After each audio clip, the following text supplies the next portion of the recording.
Hello, and welcome to Bite Me Fanboy, a comics podcast. I'm Kate. I'm Tom. I'm Jordan.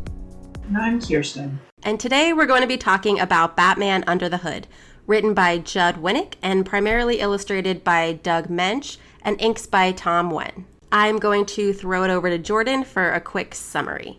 So we're also going to talk about the movie in addition to the comic. And one thing I thought was really interesting was Judd Winick also wrote the screenplay for the TV movie.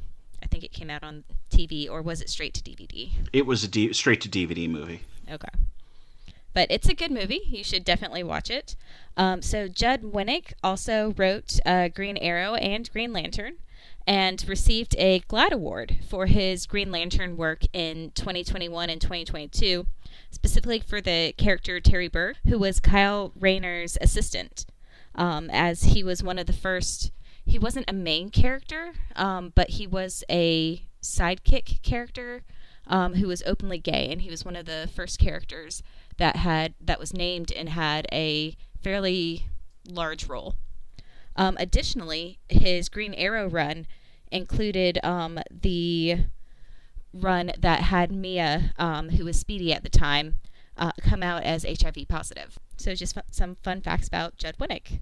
All right, so the Under the Hood storyline in the comics is going to take place in Batman 635 through 641. There's a jump, and then it goes from 645 to 650, and it also includes the Batman Annual number 25. So we're going to start off with Batman Under the Red Hood number 635. So one thing I do love is the overlapping panels in this comic. So it goes from focusing on the city to one particular person.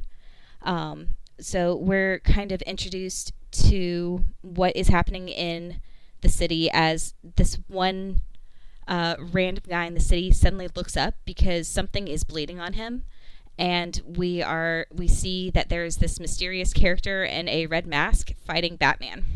So one of the things that I thought was interesting during this fight, and that Batman also mentions during the movie, is he's analyzing how this new character that he's come across is fighting him.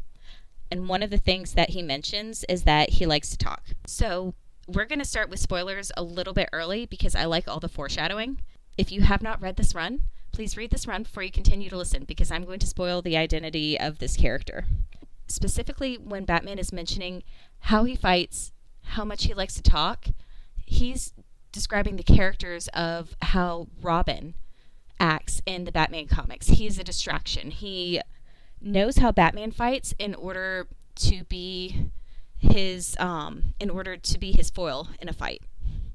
And he also knows all of the different toys and contraptions that Batman uses and how to get around them, as well as Batman's moves, because Batman notices when he's fighting this new character, he's anticipating what Batman is going to do. He's able to get out of different holds and out of different situations because he already knows what Batman would do in that situation. One thing that is also mentioned in the movie and in the comic, all of his blades, this new character's blades, are made with the knowledge of Batman's equipment, because he is able to cut through things like the utility belt, the Batarang cable.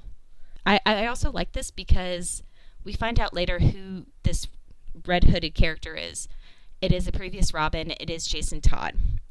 And I like specifically this setup because a lot of people give Jason grief about not being as smart as the other Robins. And this entire sequence proves that he is just as smart.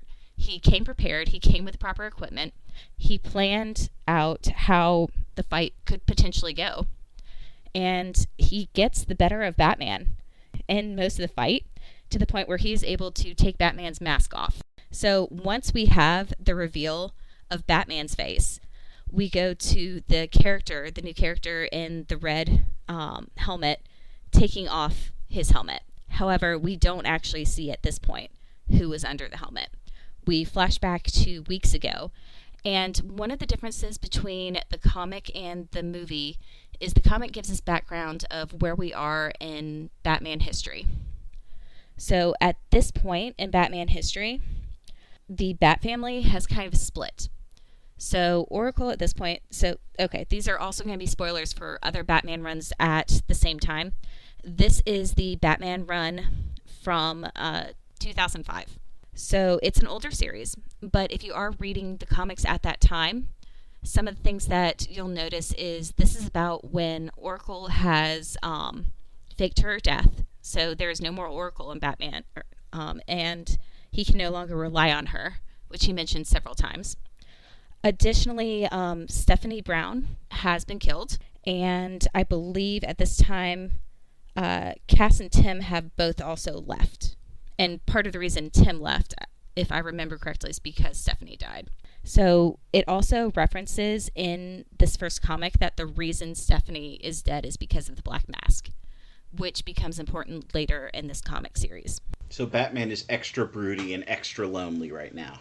Yes, and he is focused on I will have no one to back me up. I don't need anyone. I need to continue to keep my ties separate.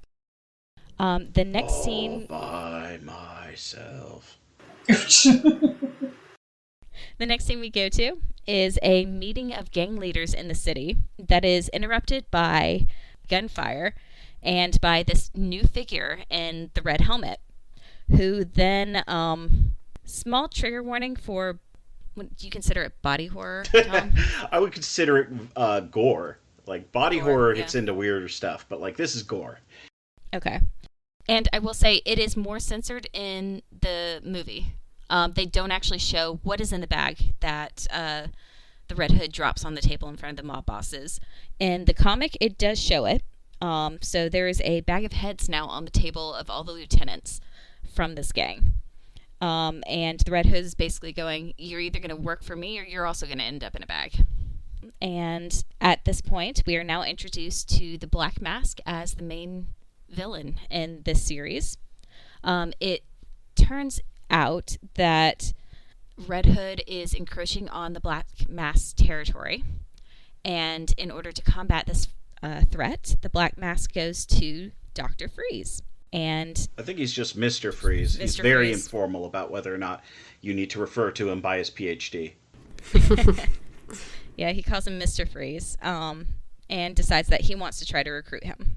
So, when we go to the next comic, so number 636, we still have the lovely overlapping panels that I love. So it's not every single page that has them. It's mainly when the artist wants you to focus on something or he's trying to move your eye across the page. But we also get Nightwing showing up, and Batman is being broody and going, I don't actually need your help. I don't want you here.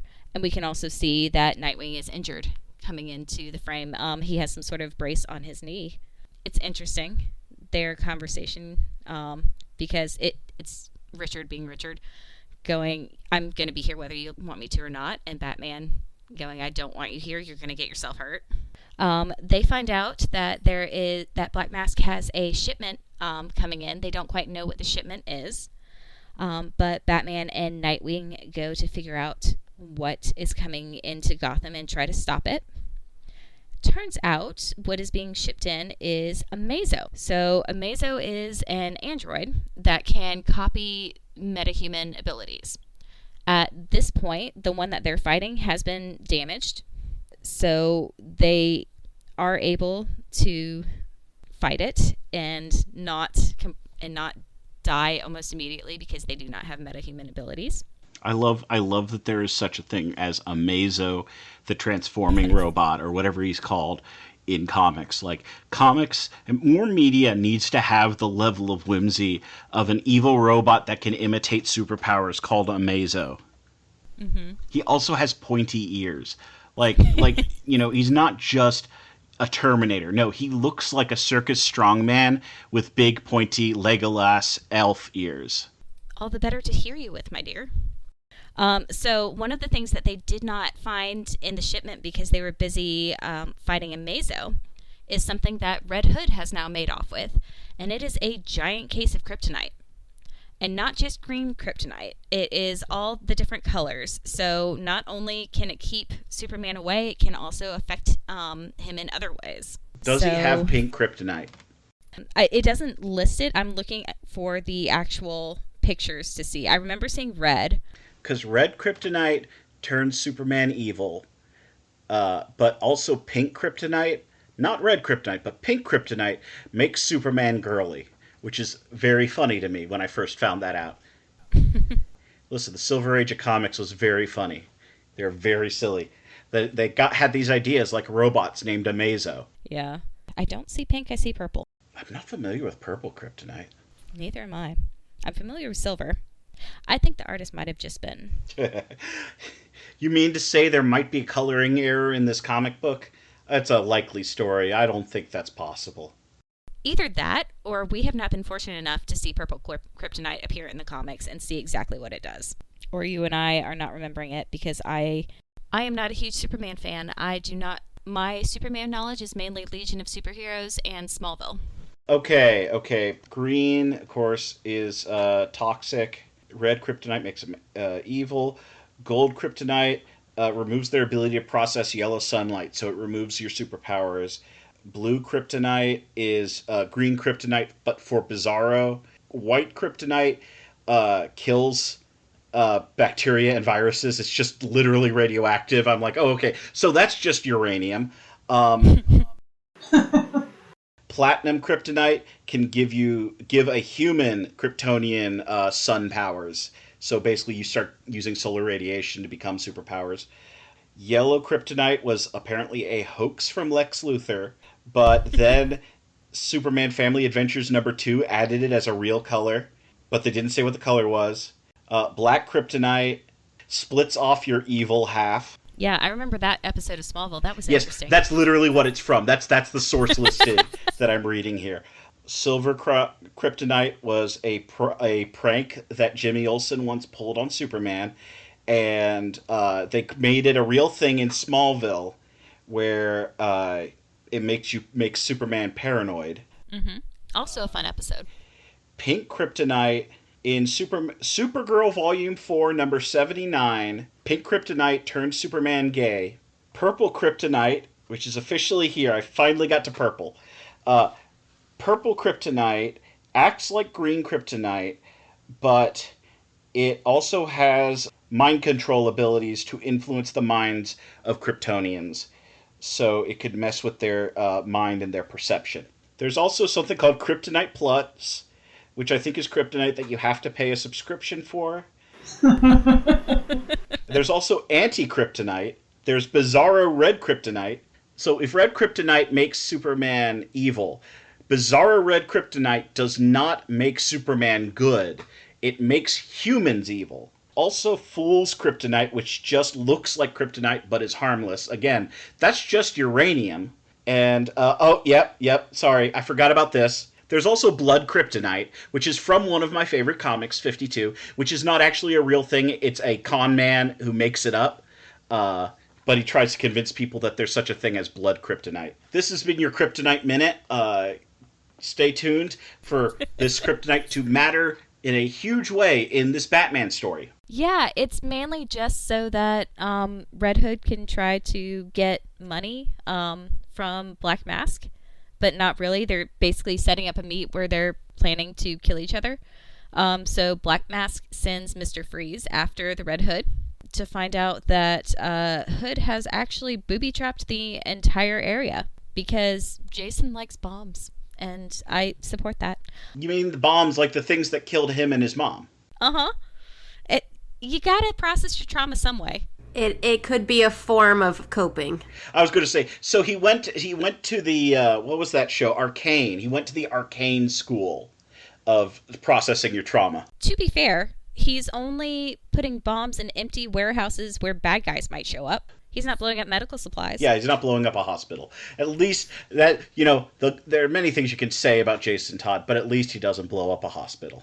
Or kids. He protects kids. So Nightwing and Batman show up and interrupt the fight. Mr. Freeze and Red Hood get away, and at the very end, we see the Red Hood at the Gotham Fairgrounds. And he goes into the funhouse, finds the Joker curled up in the funhouse, beats him until he's unconscious with a crowbar. The crowbar is important. And then this is where we get the reveal that it's Jason Todd because at the very end, he takes off the helmet and we see his face this time. And he's got a mask under his mask. Yes, he's got the little Robin, so we recognize him as a Robin. So Batman was still like, it's still a mystery. Which one are you? I mean, yeah, they do all kind of... They all look alike. Well, okay, so Nightwing's a new character. Tim, we don't know at this point where he is, and Stephanie's dead. So, I mean, he's only got... Well, at this point, he thinks that Jason's dead, too. So, I mean, he's too old to be Tim, so who else could he be? It's just running out of children. Maybe Nightwing is doing some sort of trick. They're pointing at each other like the Spider-Man meme. All right, so our next interlude, we see two guys driving, worried about getting intercepted and blown up by the Red Hood. So we can see at this point, the Red Hood now has a name for himself. And exactly what they're worried about happening does happen. So the Black Mask is again annoyed because these were two of his guys. And it seems like the Red Hood is not just going after his territory at this point. He is going after his people. One thing I think is very interesting that we don't see in the movie adaptation at this point is Batman now goes to a bunch of allies and enemies to kind of figure out who this person in the red helmet could be. And the first person he meets up with is Zatanna. I always love the Zatanna appearance. Of course you do. She's fantastic. As soon as I saw her, I was like, this is Jordan coded. So he has Zatanna at a sealed Lazarus pit. So for people who are not familiar with Lazarus pits, basically it's what Ra's al Ghul uses in order to preserve his life. At this point, Batman has tried to destroy all of the ones that he can find in order to prevent Ra's from continuing to revive himself. Long story short, he's a supervillain. He's the bad guy from Batman Begins, but this is not a thing in the Batman Nolan movies. But he is a guy who is hundreds of years old because he found these chemical pits and he grabs some of that chemical, he jumps into it, cannonballs in, and it turns him young again so he can keep on being a crime boss throughout centuries. And we find out, I don't know if this is the first time, I don't think it's the first time it's mentioned, but using it can make you go a little bit crazy. So it's been shown that eventually you'll recover, but you aren't always sane when you first come out of it. And I don't know if it's been fully described this way, but when you're going into the Lazarus pit, it's usually you're near death or you're dying. And so it's more of a like traumatic experience that you recover from, not a you've completely lost your mind and are recovering from that. It's more of a you're in shock. Your mind is not completely functioning again. I'm planning on talking all about the Lazarus pit today. He went to Crazy Town Banana Pants, but he's better now. I was about to say, how do you decide when you're better? I mean that's literally the entire why like this guy's a supervillain. Like he's clearly not. He just is like, no, I'm fine. I'm fine. Good. I'm going to jump in the weird chemical again. Which is that I just realized that's literally everybody in Batman. Like that's the Joker. That's anyone who mutates from anything in Batman. The next person Batman goes to is Jason Blood, who is the alter ego to Etrigan, the demon, who is so much fun. And if he is written well, it is very fun because Etrigan speaks in rhyme. Every time Etrigan shows up, it's poetry slam. Literally poetry slam because he goes into full contact fighting. While he's yelling like rhymes at you. It's fantastic. So Batman is, again, trying to find out more information about resurrections. Jason basically says, well, you should probably talk to Green Arrow because he was actually dead and buried for years before he was brought back, similar to what Batman is worried happened to Jason. Again, I love the fact that, like, yeah, this character died, he got better, we're going to go check with him to see about what life after death is. Meantime, we are introduced to Onyx, who is one of the only other vigilantes Batman allows to actually work in Gotham. So she was once an assassin, former League of Assassins, and Batman respects her enough to allow her to work in his city. So, let's see. She is currently stopping a drug handoff for thugs working with a Black Mask, and and Red Hood comes up to her. So we flash back to Batman and Green Arrow talking. So comics history, they do not like each other at all, but they will occasionally work together. Green Arrow is like an outspoken, angry leftist who is like, if there's the stereotype of like an angry leftist who picks fights with other leftists, that's Green Arrow, if you aren't familiar with his personality. But part of it, and they address it in this little scene, to where Batman is going, I know we have issues. I don't know if I can trust you because I don't know why you're so angry at me, because I know that it's nothing I did to you. So clearly it's something you've done to me. I can't have been the problem. It has to be you. That's not how he phrases it. Because in this situation, if Batman was keeping something from him, he would have told him and apologized because he needs information. That's how this is coming across in the comic. Especially when at the very end, when he's saying it must have been when Batman is telling Green Arrow it must have been something that you did to me, Green Arrow does not respond until Batman has left, and then he goes, I'm sorry. So clearly that's what was happening. Onyx is calling Batman at this point, telling him about the Black Mask people she is dealing with. Batman is warning her a little bit about the Red Hood. He mentions to be on the lookout, and the Red Hood appears and says that the reason he killed all those people is because they were selling drugs to 12-year-olds. So when we come back in the next comic, we see that he and Onyx are actually talking fairly civilly, and they decide to team up briefly to take down this group of villains. Meanwhile, Batman is now talking to Superman, trying to figure out what happened after Superman died when Doomsday killed him, and how he was brought back. Again, he's not getting very much information. And we flash back to... It stinks when the Grim Reaper makes you sign an NDA. So Onyx and Red Hood are finishing up the battle when Red Hood decides to turn lethal and start killing the people. Onyx objects, and the Red Hood takes his dagger and stabs it through her shoulder, pinning her to a box. So now Batman, who had just talked to Onyx, is trying to figure out where she is, because now he can't raise her again. The Red Hood, however, decides that he isn't going to kill her. He immediately bandages the wound that he gave her when Batman shows up. So she's out of the fight, but not, and she's pretty seriously wounded, but she's not in danger of bleeding out or dying.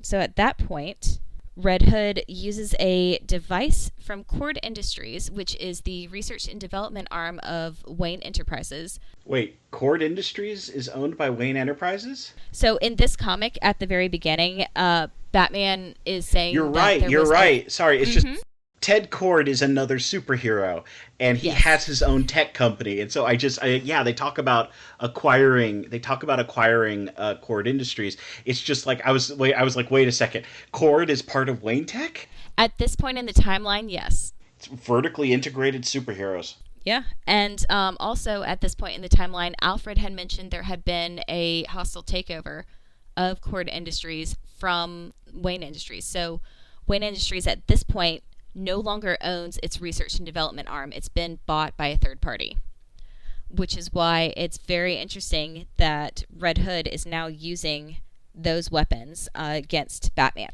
And now this is where we're finally back at the first episode fight between Batman and the Red Hood. The Red Hood takes off his helmet to reveal to Batman that he is in fact Jason Todd.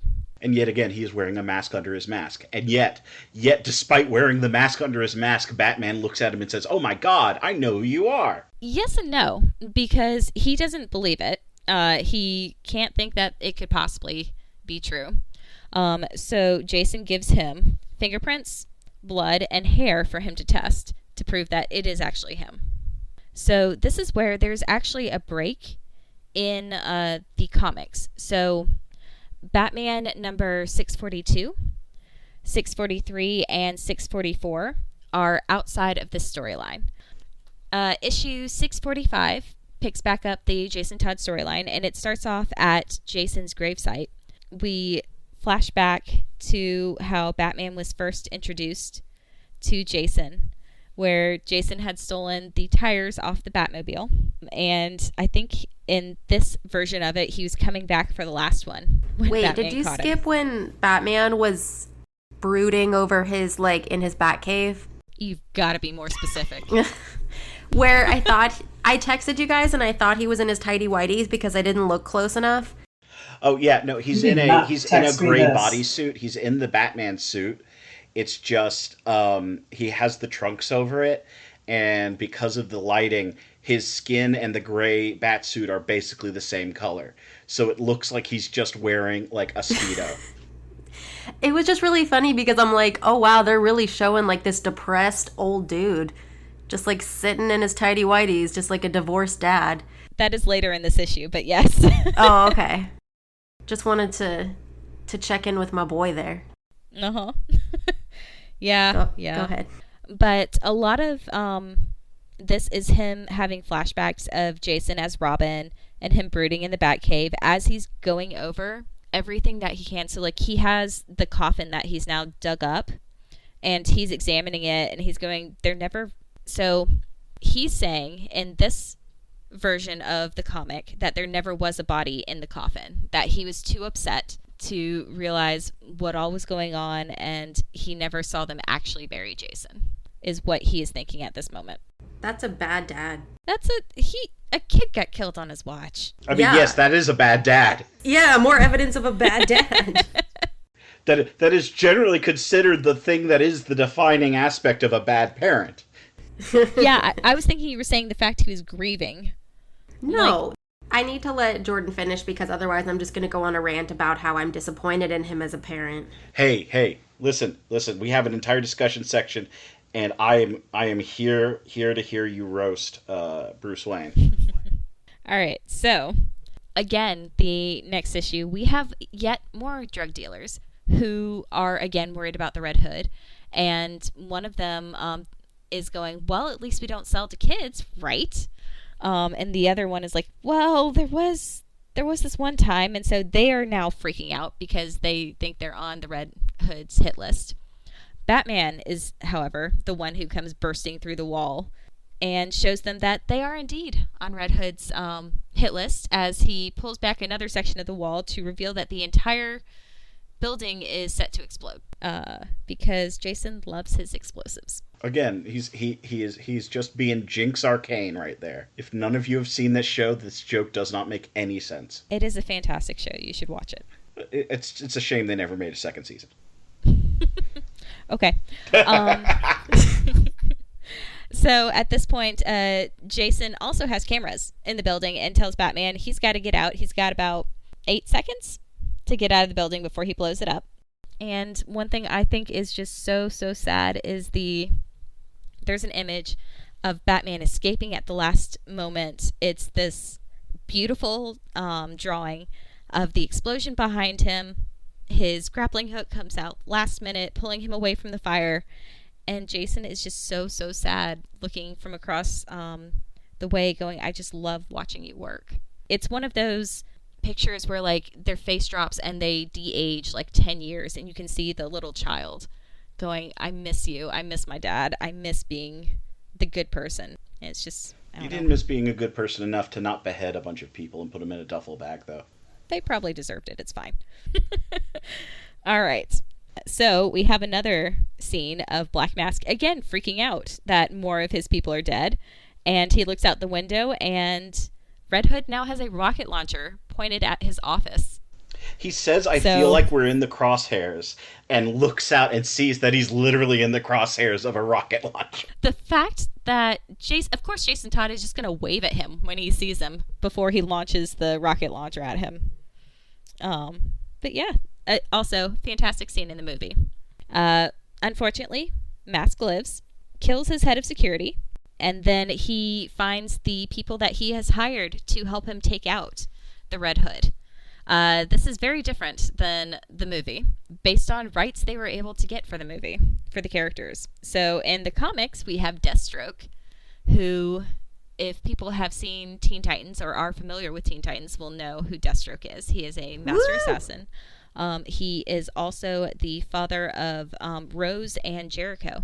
Yay. More spoilers for Teen Titans. Jericho from our fantasy draft episode.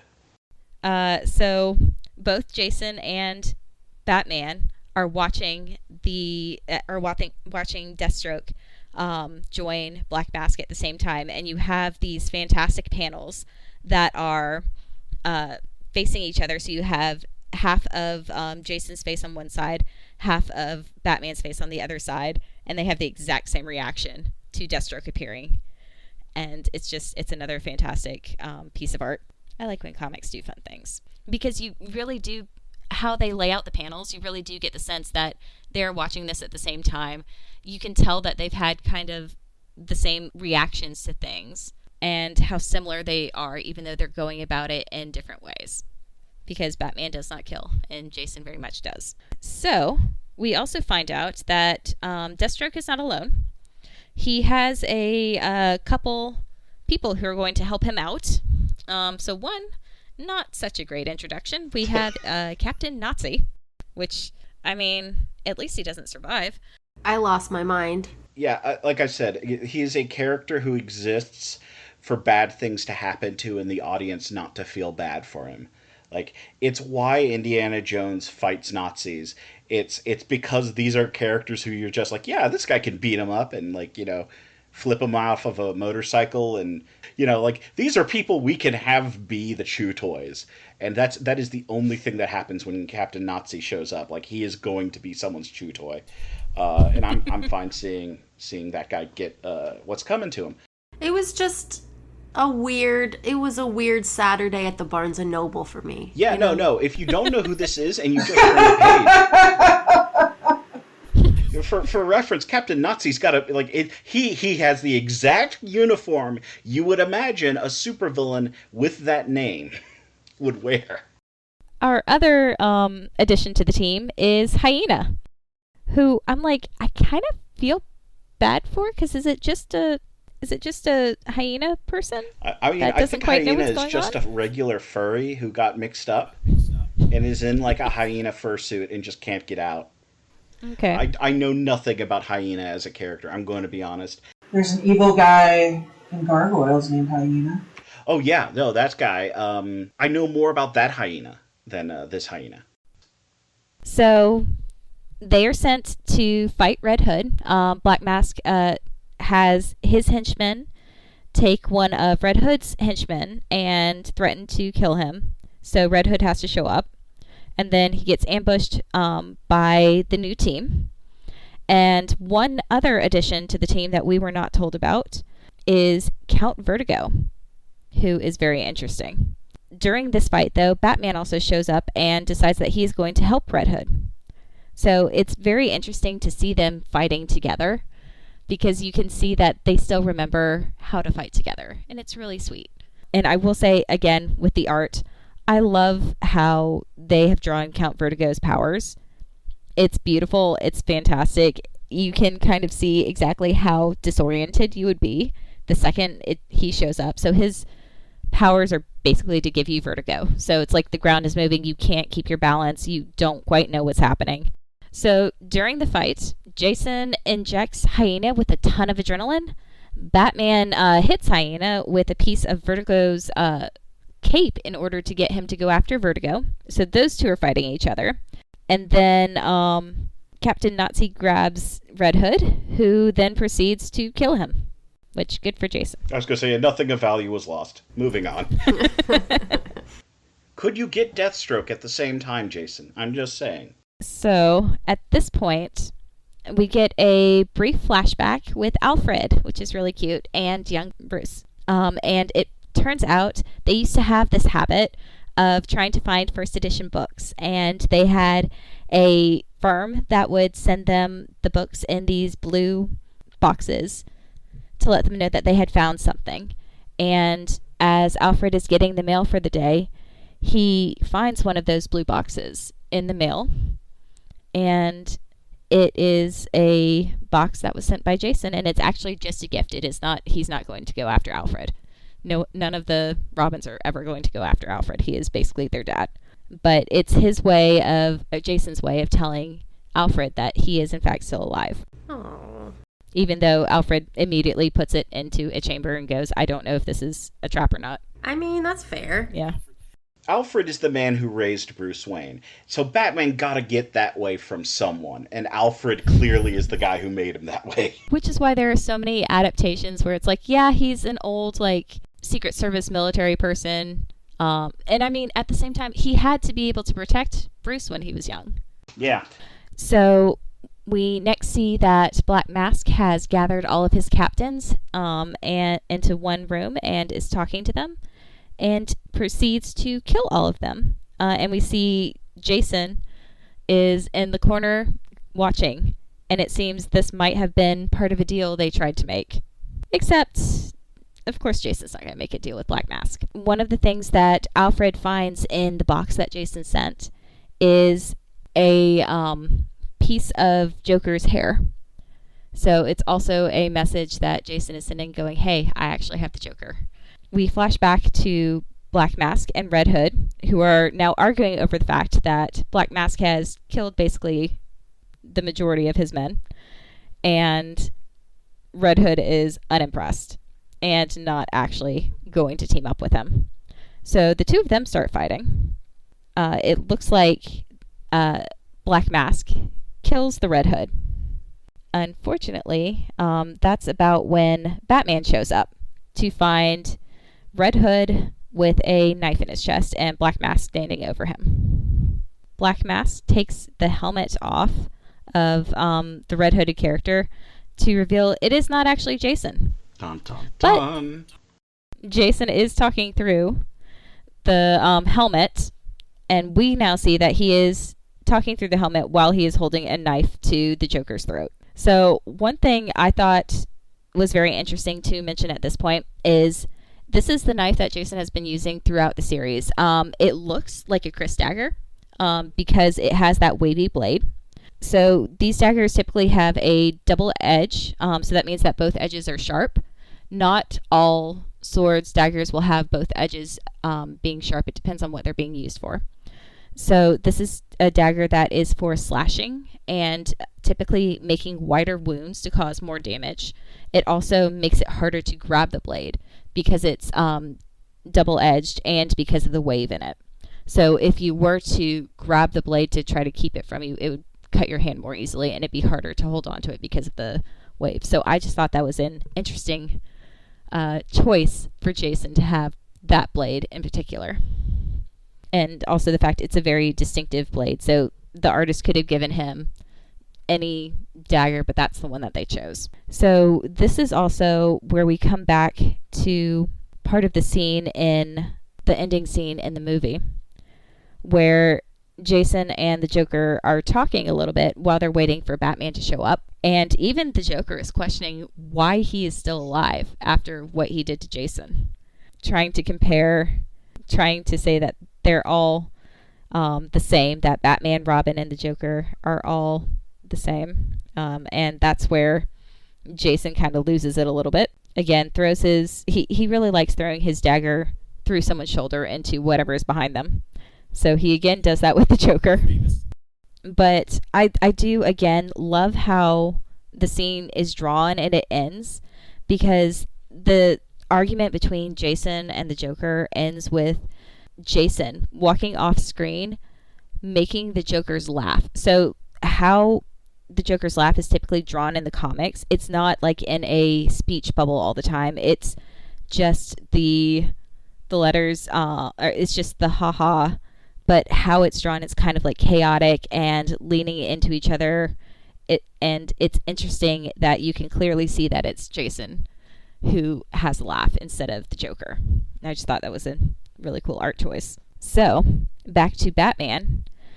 He is basically trapping the Black Mask so he can no longer follow him, taking him out of the game as he is going to track down Jason. He finally finds Jason, they talk for a little bit, but it's basically Batman trying to keep Jason from actually killing the Joker. And one thing that happens kind of during this section, it's not in the show because to me, it messes up the flow a little bit. I think it has to do more with like the tie-in comics that were happening at the time, especially when it comes to the Nightwing comics, because Nightwing did appear briefly earlier, but now we see the comic kind of stops with the Batman-Jason fight and goes, it says 23 miles away, you're looking at Bloodhaven, which is where, I'm probably saying that wrong. It's the way you're supposed to say it. Everyone calls it Bloodhaven. It's spelled like Bloodhaven, even though it's supposed to be Bloodhaven. But it's the city that Nightwing protects. It's kind of Gotham's sister city. And we watch as Chemo, the living bomb, drops down on the city, destroying it. I have a question. Yes. So, can Chemo only do that like once if he's a living bomb? I would think so, unless someone rebuilt him, and if there was like a piece of him that they could reanimate. That's just such a weird thing. Yeah, what's your power? I can blow up. Well, a lot of people can blow up once. Like, most people, if you explode, they can only do it once. Mm-hmm. So, fun fact, I read a book where they discussed this, because there was like, it was a fantasy thing where like, people had superpowers, and some people were living bombs, and they said like, oh shit, they can only do it once. But then there was one guy who also had like the ability to heal himself, so he could explode and then like come back a few days later and be perfectly fine. Okay, now that guy's a threat. Well, yeah. That guy's a 5-alarm emergency right there. Yeah, because in any situation, he's really got nothing to lose. He was one of the good guys? I mean, I hope so, because otherwise everyone's doomed. How are you going to beat with a guy who can survive blowing up? Well, so how they managed to kind of wrap it into the story is by trying to make Batman seem like he's having to choose between Nightwing and Jason again. And Jason is really upset about that because Batman is like, I have to go and check on Nightwing. And Jason's like, absolutely not. We're in the middle of a fight. You're going to focus on me. I have the Joker strapped to a bunch of bombs, and I'm going to kill him if you don't try to stop me. So Batman and Jason fight again. Batman is trying not to kill Jason, trying to keep the Joker alive. And during this entire thing, Jason makes a crack that he really is only as good as his toys, which is what he calls like the batarangs and all of that. So in response, Batman sets Jason's jacket, which has all of his toys, on fire, so he can no longer use them either. But we get back to the part that I think is so sad in the movie, where Jason is like, I'm not mad that you let me die. That wasn't technically your fault. It was wrong place, wrong time. I wanted to try to save my mom. You just didn't get there fast enough. I'm upset that the person who killed me is still alive. Do you have the actual quote right there? Because it's a really good quote. Bruce, I forgive you for not saving me, but why? Why on God's earth is he still alive? And he opens the door to show the Joker. Jensen Ackles delivers that line perfectly, in my opinion, in the movie. Because it's angry, but heartbroken at the same time. It's you did not care enough to avenge me. You just let this person go on living. And he hasn't just killed me. He's killed thousands of people. Yeah, he did a suicide bombing gas attack at the UN while operating on behalf of Iran. I mean, I will say, I think Batman was trying to kill him and wanted to make sure they could find a body in that comic, but the Joker is the Joker, so he survives. And then we get the whole Batman going, it'd be too easy to kill him. All I've ever wanted to do is kill him. But it's a line that he can't cross. And Jason is, again, upset about it. And basically throws Batman a gun and says the only way you can save him is to kill me. However, Batman finds a way out, throws a batarang at Jason, so the Joker gets away. The Joker, however, then grabs the gun and shoots the bundle of C4 that is in the walls of the building, blowing up the building.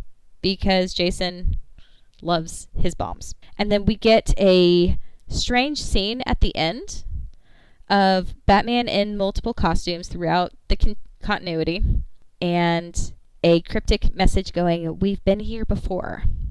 And then we go to the Batman annual. So the annuals typically are about double the standard length of a comic. There could be character bios in them. Sometimes the stories that they tell are canon to whatever run, and sometimes they're not. Sometimes they're just fun stories. Occasionally, they are also reprints of other stories.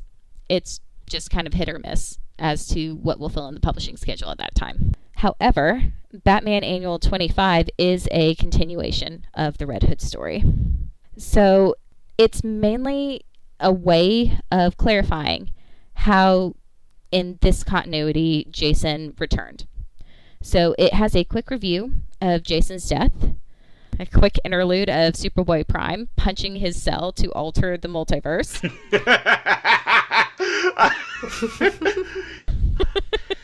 I love that comics have such weird, silly whimsy that you could say a sentence like that. It sure makes Amazo sound like a much more normal thing. Do we want to explain Superboy Prime punching reality so hard that Jason Todd comes back to life?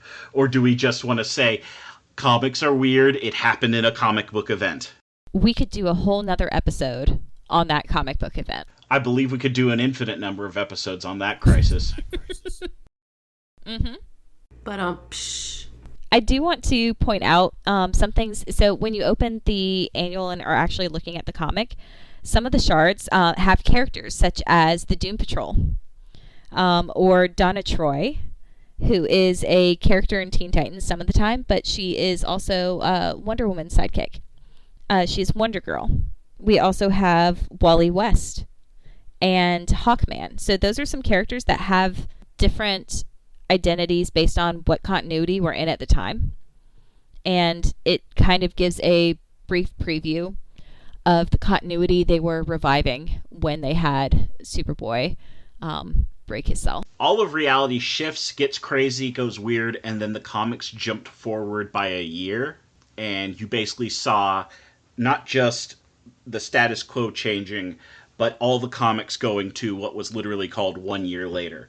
And all these crazy new things were going on and all that. There were a couple things. This is where, like I mentioned, one of my favorite books, 52, is supposed to cover the year that happened, but most of it is actually just kind of an original story, and it's just a really good interconnected story. But ostensibly, it's supposed to fill in what happened during that lost year.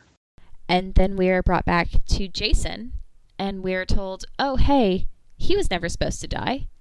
You know how you saw the version of the comic where he died? That didn't actually happen. We actually get the version where people voted to keep the child alive instead of killing him off. Unfortunately, though, how he actually wakes up is buried alive, which is not great. So we see him claw his way out of his coffin, and then completely pass out in front of thankfully helpful people who got him to a hospital, but turns out he's in a coma because you can't just wake up in a coffin and be okay.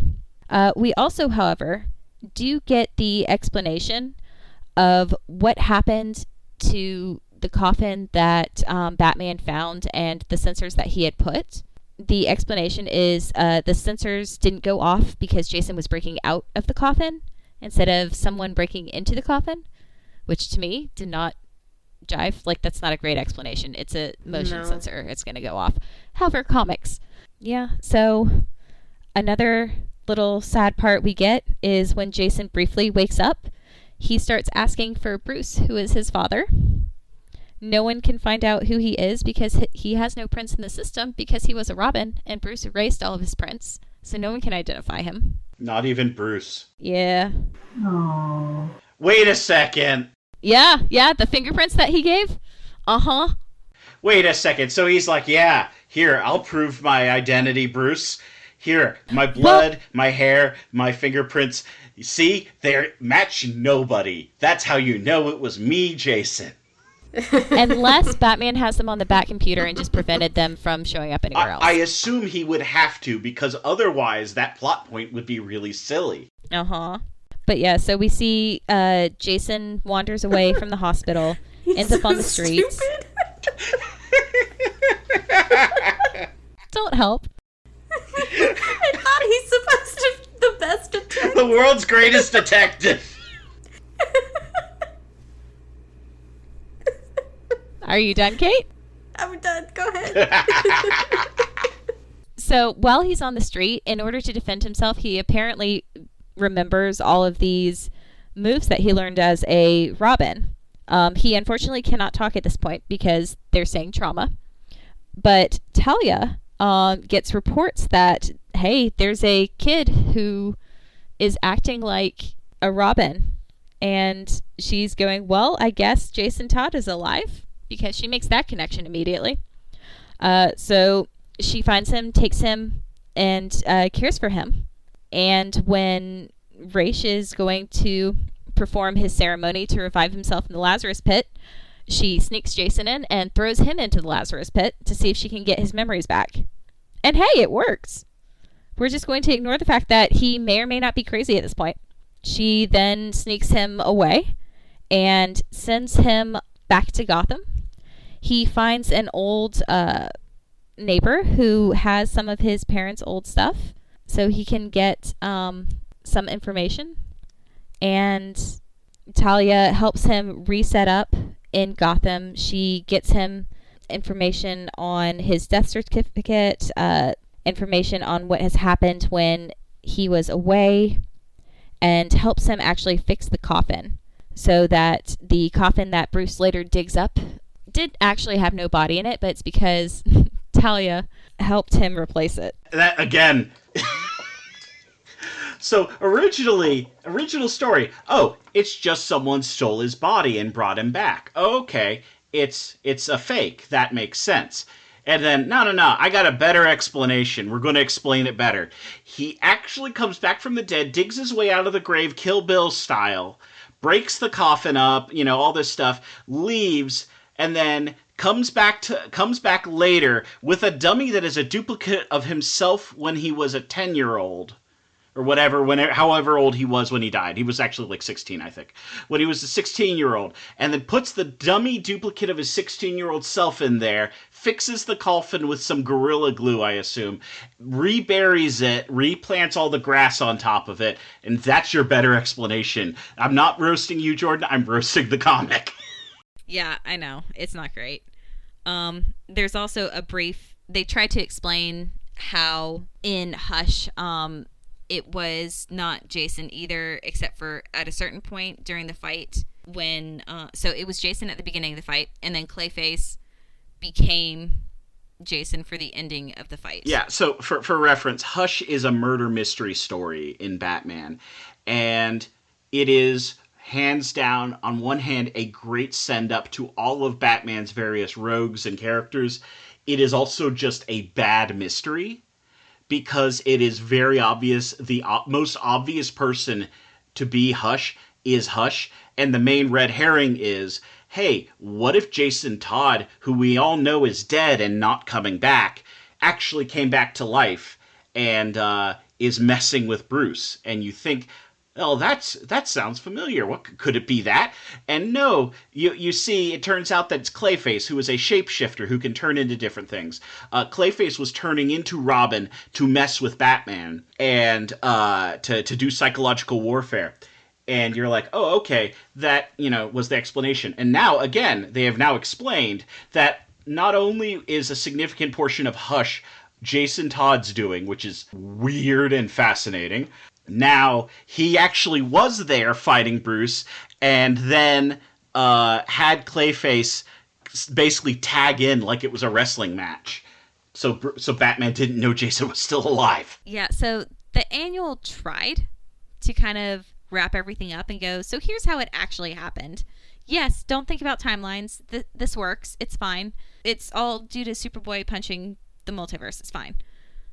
But, yeah, we have an explanation of how Jason came back. But the main thing is he actually is back now. So, yay, we have a Robin again. Or we have Jason back as now the Red Hood. Which, for reference, Jason Todd was killed by the Joker, and the Red Hood was an alias used by the man who would become the Joker later. The reason he is the Joker in the comics is that he fell into the vat of chemicals, like in the Tim Burton movie, but he was wearing this costume that involved a big red dome over his head. That's why he was called the Red Hood. And the red dome kept all the chemicals on his face and like burned his face to specifically turn it clowny. So that's why when Jason comes back and is hunting the Joker, he's using the name the Red Hood. Oh. Kirsten, what did you think about the comic we read? It just kind of makes me hate Batman more as a character. I didn't really like him before, and like it just kind of solidified it for me. Yeah. He's like a terrible person. And like I posted in the Discord, like of Lego Batman, that is the only Batman that I actually like. See, I actually liked Batman from like the movies, but I don't like this Batman. No, this Batman's like, fuck my kids. Exactly. Now I know why they never included a Robin in like the newish Batmans. Because it's like, how can you justify doing this to a child? Robin becomes more and more fraught the more realistic the story goes. And there is this like weird marriage of I want the gritty realistic story and I want things to be cool and realistic so that way it like feels more mature. Despite the fact that this is a book about how a guy in a onesie punched reality so hard someone came back from the dead and became a crime boss. But they want that validation, and at the same time they're trying to talk about a medium that, or not a medium, they're trying to talk about a story that is based on a power fantasy that was primarily marketed to children, and as such, if you're doing escapism for children, then there's going to be a kid who's an action hero, and you square the action hero kid with the realism, and all of a sudden you get dead kid. So I want to talk about the Lazarus Pit for a second. Yeah. So is it canon then that he was resurrected via the Lazarus Pit, or was that just the movie? In the movie, he is resurrected from only the Lazarus Pit. In the comics, he did the whole thing where he came back from the dead, dug his way out of the grave, and was like kind of half dead, half zombified, and the Lazarus Pit is what restored his memories. Okay. The Lazarus Pit basically rejuvenates you.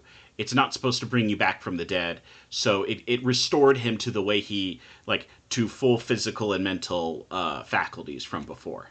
That's convenient. Yeah, I know. Makes it easy. Because I was going to say, I thought based off of like what we had seen in the movie, and I was kind of like reflecting on that for a bit before I read the comic, I was like, the Lazarus Pit is like a pretty terrifying concept. It is. Oh, yeah. Like, the Lazarus Pit, especially, one of the things that I do love about Arkham City is they make the Lazarus Pit look uncomfortable and unnatural and very messed up. Yeah, you got to do something to make it not just the fountain of youth. Otherwise, right. I'm just going to use this to make myself healthier and all that. Like, no, you got to do some weird, unnatural stuff to make this thing a creepy experience. And, yeah, I think the Arkham games did a good job with it. Batman Beyond. I have some criticisms of how it handles Talia al Ghul, but, man, Batman Beyond does the Lazarus Pit is unnatural and not a good thing very well, because the entire thing is that Bruce Wayne, who is an old man in Batman Beyond, is being tempted with getting access to a Lazarus Pit to become younger again so he can keep on fighting crime. And it's this very toxic and unhealthy way of him not being able to move on. And by being old and not being physically able to be Batman anymore, he has to reckon with his emotions and move on to becoming a mentor and father figure for Terry. And I like when Lazarus pits are weird and creepy. Also, I know you have mentioned to us, I think off mic, maybe on mic, that you don't like Jason Todd. Is that correct? It's not that I don't like Jason Todd. I think Jason... Okay, do we want to move Be nice to my boy. Thomas the Take Engine. Oh, yeah, sure. Give us your takes. My hot take is that Jason Todd's most interesting aspect is that he died and came back to life, and a lot of writers don't know where to take him from there, and that's why he keeps having to get reinvented or his personality keeps changing. There has been a moment in the Batman and Robin run where it was Dick Grayson taking over as Batman for a while, and Damian Wayne is Robin, and Red Hood is around in that, and that's great. Because they actually try to have Jason reckon with being a Robin and kind of wanting to be a better person than the villain he's been before, and wants to go back to becoming a better person. And it goes in an interesting place. Also, there are many interesting adaptations. Like, Jensen Ackles did a great job in Under the Red Hood. He did a great performance for that. It's just... the problem is that we need something more interesting for Jason Todd to do, and a lot of writers haven't given us that. And I was just recently reminded of the Joker, or was it Three Jokers, which is a comic that has Jason Todd as one of the main characters, and they have so little to do with him. Like, he's just there because he has a history with the Joker, and Barbara Gordon is there because she has a history with the Joker. So they just randomly have Jason and Barbara Gordon as love interests for each other, and I'm just like, this makes no sense. Literally the entire thing that connects them is Barbara Gordon was horribly brutalized by the Joker. Jason Todd was horribly brutalized by a Joker. They're a man and a woman in a story together. Obviously, they have to be a couple. And, like... I just think Jason Todd, if we're going to use him as a character, I really think he needs to have something to do and something going on. Because I think he has a really interesting character concept. But right now, the most interesting thing is when he died. And that makes me kind of sad, because you totally could do something with this guy. Especially as an adversary to Batman, who cares about him as a person, but is also ideologically... on the opposite end, and Batman does want to bring in. Jordan, did you have something you wanted to say? I love Jason. I agree with Tom that he has not always been written well. I think he is written well when he is the annoyed by everything, grumpy person who will take care of his brothers, the other Robins. I find Jason Todd a fascinating character. I guess what you kind of said, Tom, like, I guess it's more of like a character concept, because given that, like, I see him as like this kind of like lost boy who's like never really felt like he could be his own person. He was thrust into this like Robin role, regardless of whether he wanted it or not, because he was so young at the time that like he didn't have a parent to say no or like, you know, put some boundaries on that. And then he went from Robin to Red Hood, and he's like trying, he kind of swung in the exact opposite direction, right? So he's trying to find his own personality and like who he is. Yeah, and that's part of why what you say right there is literally part of why I like Under the Hood. Because that is Under the Hood is using that as a character and doing stuff with it, and I really like that. I really like when there's cool stuff to do with Jason Todd as a character. You just gotta actually do stuff with him. Yeah, like, I feel like looking really deep into, like, inside of his, like, I guess, like, his character, right? So, what is he thinking? Like, why, like, I guess, I imagine he would be extremely upset and angry, and, like, what is the root of that anger, and, like, how he's kind of, like, focusing his anger, and, like, on what? And I feel like he's, you know, he has like a right to be angry at like what happened to him his entire life. Because every adult has abandoned him. Exactly, yeah. Alfred didn't. No, Alfred didn't, which is why Alfred got a present. Oh my god, that's why Alfred gets the gift. I didn't put that together until now. I wonder if because he doesn't have like Batman's whole like no kill rule, and I wonder if it's kind of like a way for him to carve his own path. You know, like, I'm not going to be a shadow of Bruce's anymore. I'm not going to be like a Robin who's like beholden to Batman's, you know, personal laws. Like, I am my own person. I'm the Red Hood, and the Red Hood kills people and like, you know, is kind of forging his own way. It's very like, so part of, and I'm about to say this. This is very obvious. This is literally why we have this podcast. But I like hearing your opinion just from like your experiences and you coming into this not as a comics fan who's seen Jason Todd alive and well, running around as like a weird anti-hero for 20 years. You know, I like hearing your thoughts on this. Yeah, I imagine it would be a little different if, like, I've constantly read his character and, like, been disappointed with what they did with him and stuff like that. So, do we have, like, because I know you mentioned that he interacts with Dick Grayson, and I think, does he interact with, like, Tim Wayne? Tim, what's his name? Drake? Tim Drake, yeah. So, does he interact with, like, all the other Bat family members? Yeah, at various points. Okay. So does he kind of, I guess it would depend on like who's writing him and like how well they're writing him, but like I imagine he would be a little softer towards them because they don't have all that history that he and Bruce have. He's the grumpy person in the apartment they go to and it's like, we can't tell Dad, can you help? Yeah, unironically, that is literally what their dynamic is that we can't tell Dad, can you help us? And then Damien's just occasionally trying to kill him. Damien tries to kill everybody. Yeah, that's just Damien. It's how he shows he cares. Kirsten, do you think that Jason Todd in this run was more of a hero or a villain or an anti-hero? Like, what was your read? I'd call him an anti-hero. I feel like he was very justified in what he was doing. Yeah, I was going to ask, do you agree? Yeah. I think that you're on Team Jordan. Yeah, I have no issues with what he did. I got nothing against anyone who wants to kill the Joker in the DC universe. I just don't want Batman to be the guy who does it. Because, like, I don't want... Batman is... I like Batman because he doesn't kill and he doesn't hurt people because he is a... I'm sorry, he doesn't hurt people? Well, okay, sorry. Doesn't kill people. He does hurt people. He hurts people real bad.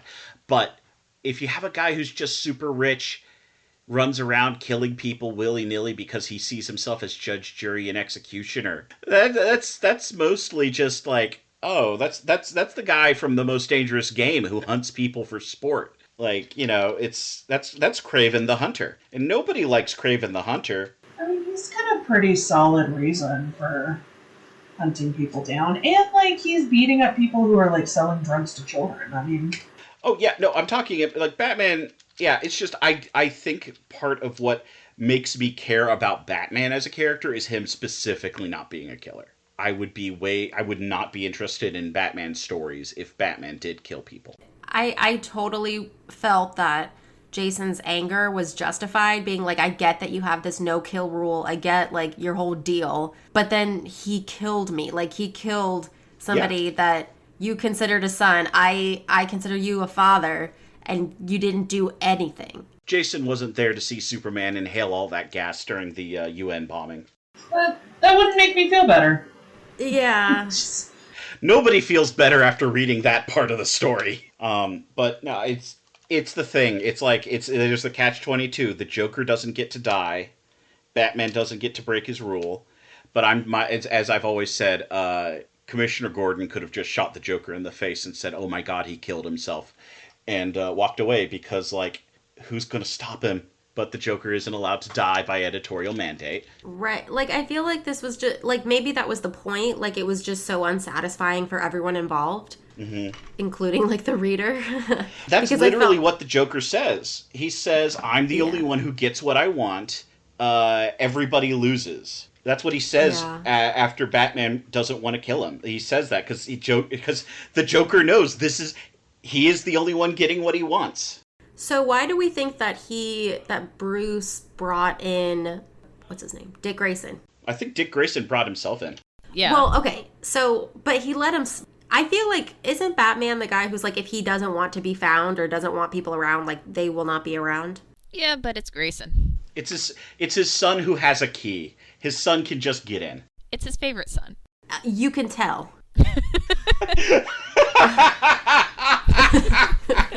I'm sorry, it's just the way you said that just killed me. Oh, you could tell. Well, okay, so I don't know. As I was reading this, I just kept getting like madder and like upset on Jason's behalf because I'm like, of course, like the golden like the golden child's back. son. Yeah, like he's got his golden child back. He replaced his other kid with like the kid who was better and like became a superhero and like went in the family business, so to speak. Like, yeah, you're not wrong.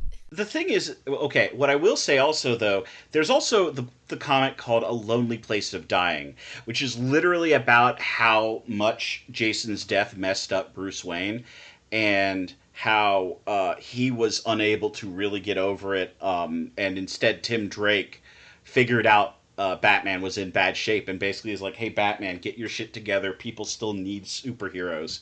So there is, like, Batman was in a really bad place, but also you have comic book time. And so Jason dies in the 80s and is dead for 20 years.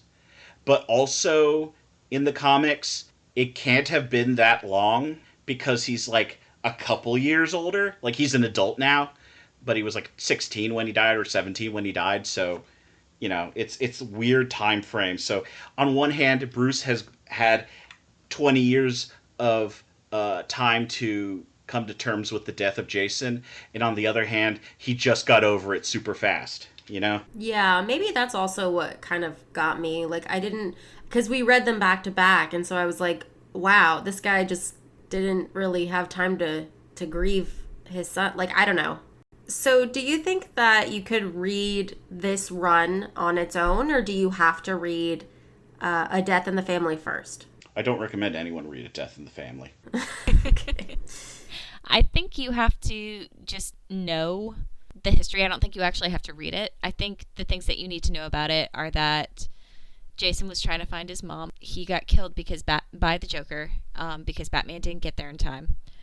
And he only died because people paid money to call in and vote for a teenager to die. Yeah, it's messed up. I was going to say, when you say that, it sounds mean-spirited. Are you saying that regular Wizard magazine subscribers could be some sort of toxic fandom? Not everyone. So I will say, it was a close vote. Does that just play? No, the fact that it was a close vote makes it kind of worse in my feelings.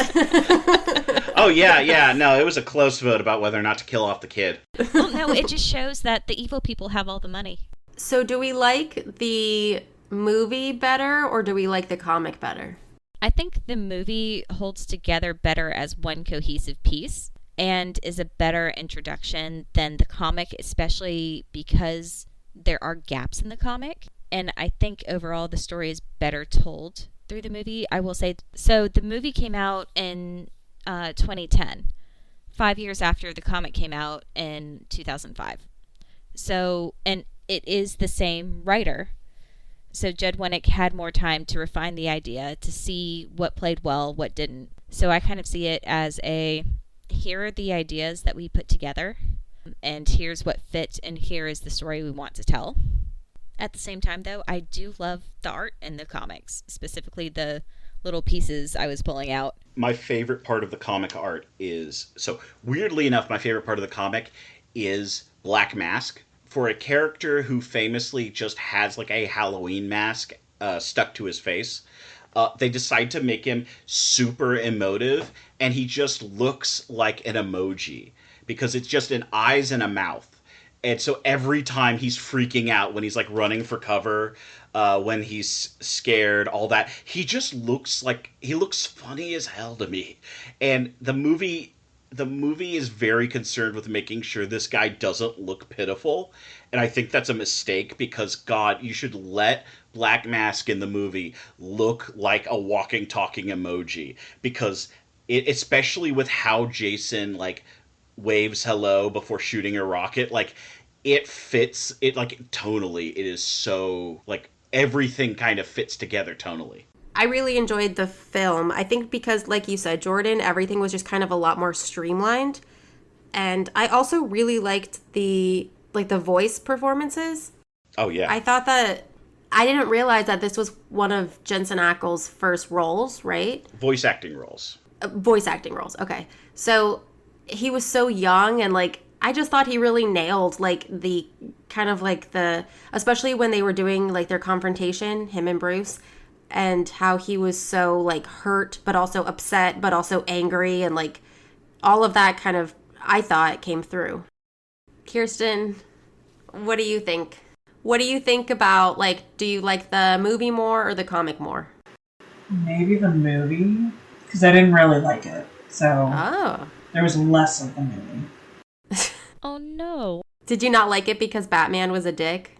Yes, 100%. Okay. And I was like, just murder him. Just get rid of him.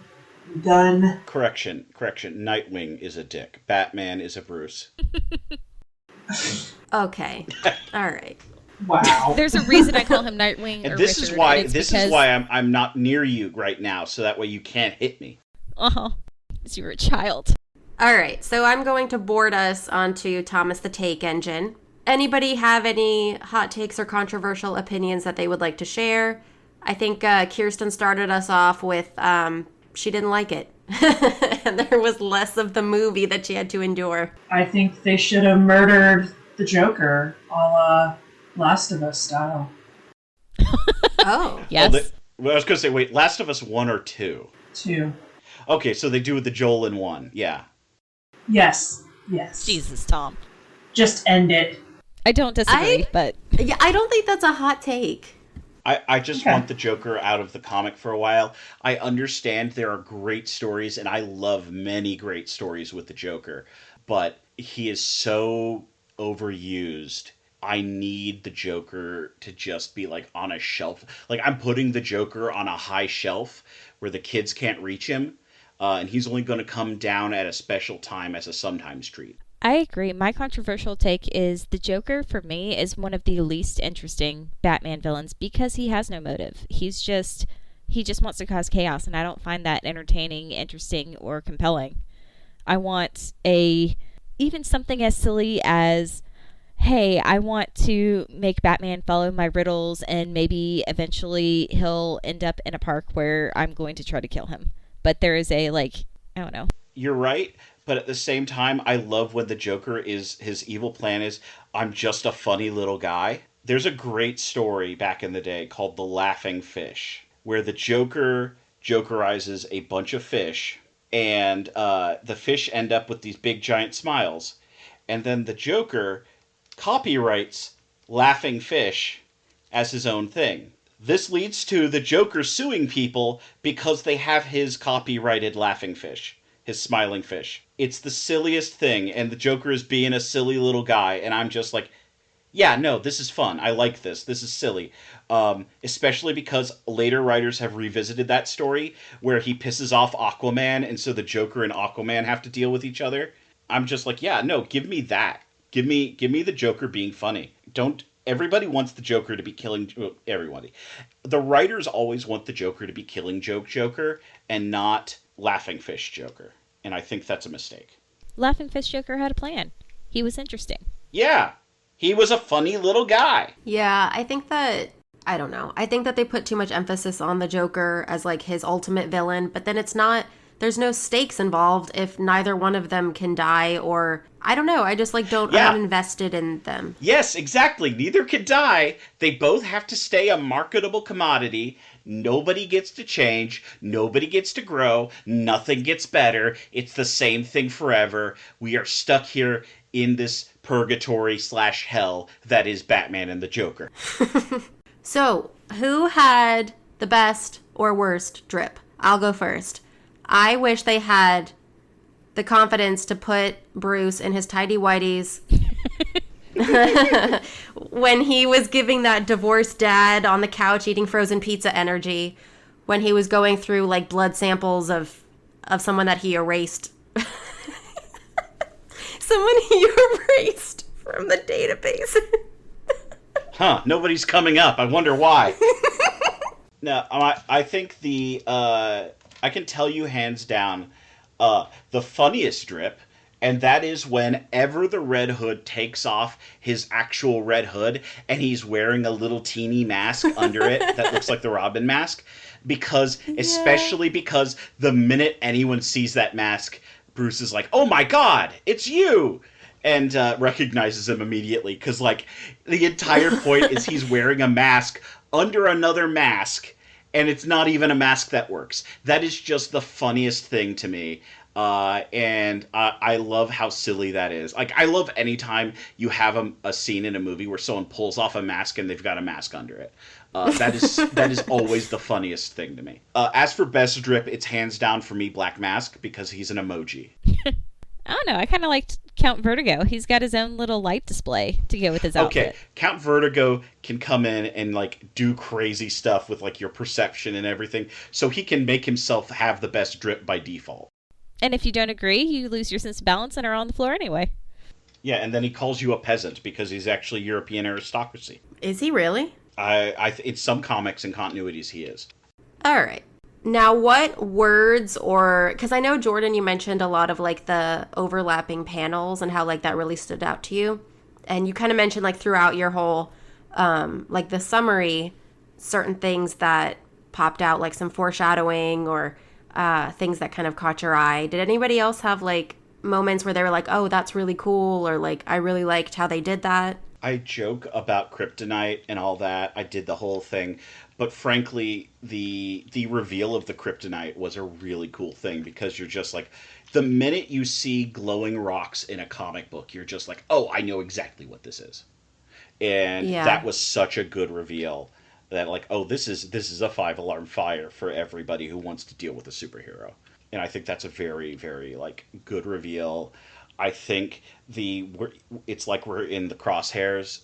That's another great moment because of like the dialogue and the speech intertwining with Red Hood trying to shoot the guy. That was good. In terms of words, hands down, the final speech of basically all three of them, whether it's Red Hood, whether it's Batman, whether it's the Joker, all of them have a great speech at the end. Whether, he says, Bruce, I forgive you, but why on God's earth is he still alive? And God Almighty, no, do you realize how easy it could be?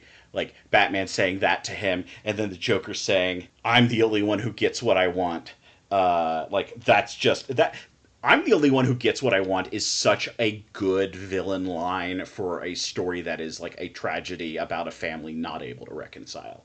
Like the guy who killed Jason is actually the guy who gets everything he wants because the family can't reconcile. I love that. That is such a good, like, tragic end for a Batman story. Yeah, I really liked his, like, the final confrontation between Jason and Bruce. And, like, even in the comics, you could feel his anger and, like, his sense of, I don't know, betrayal? Or, like, this, like, sense of unjustness. I liked that.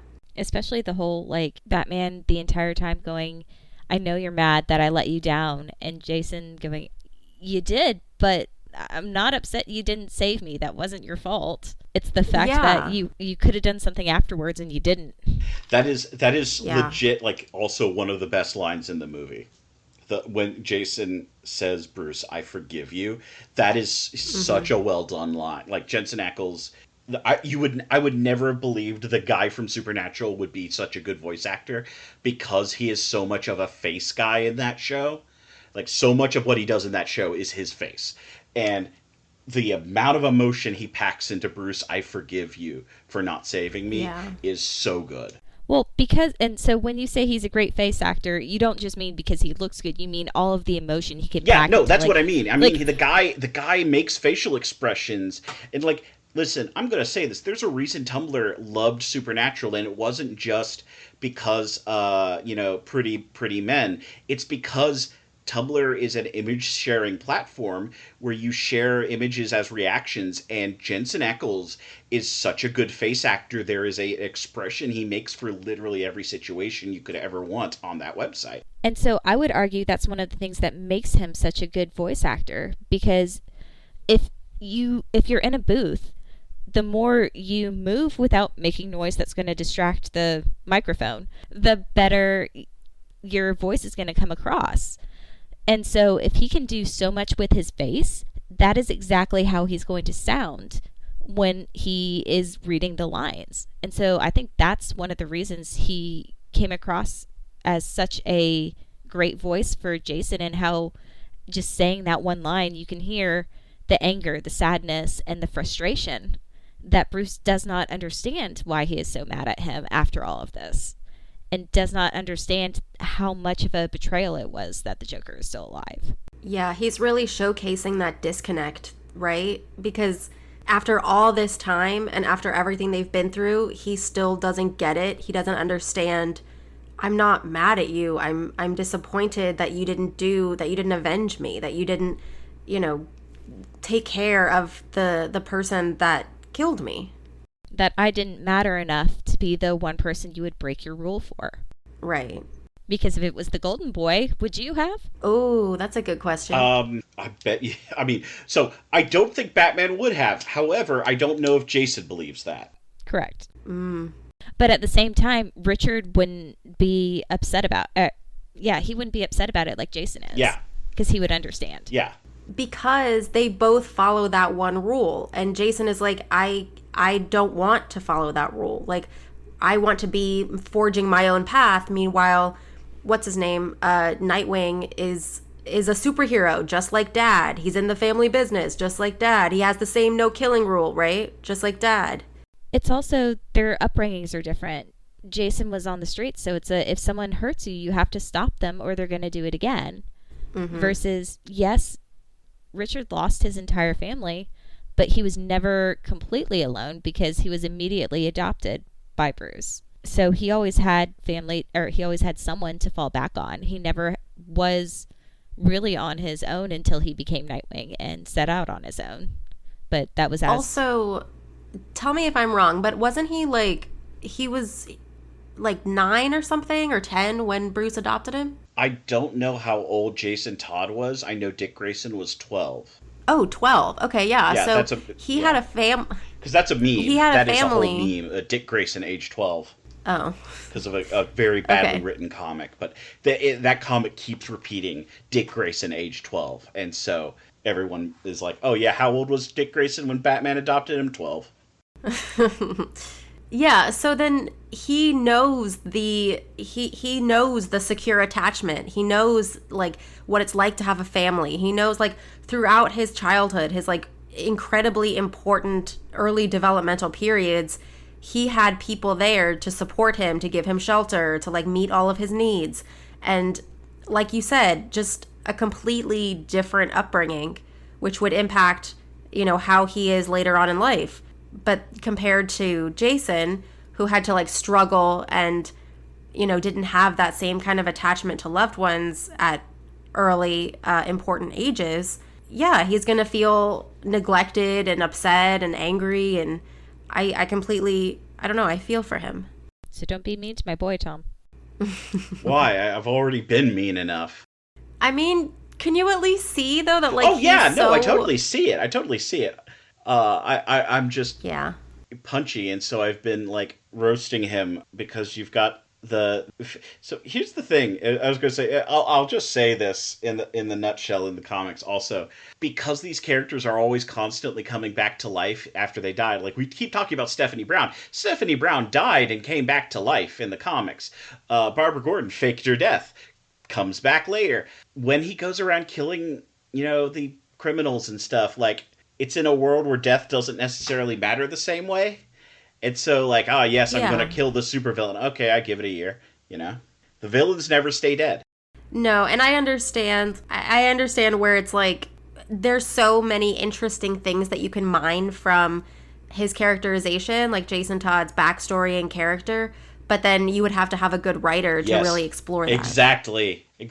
Yeah. And it's at least he doesn't ever go crazy dressed as Batman in hanging out in a tree and trying to fight other Robins to prove he's Batman. Because that would be very silly if they had Jason Todd do that. What am I missing? That's exactly what happens in one of the stories.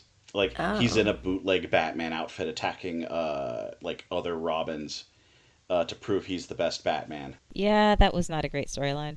Yeah, no, it was really bad. That was probably Battle for the Cowl, wasn't it? Yep, Battle for the Cowl. Yep. That is literally kind of what sits in my head when I'm like, man, you really need a good writer for Jason Todd, otherwise he just gets bad very quickly. That is literally what goes on in my head when I think about it. All right. Thank you for joining us on Bite Me Fanboy, a comics podcast. If you enjoyed the show, don't forget to subscribe, leave a review, and share it with your fellow comic fans. We'll see you next time.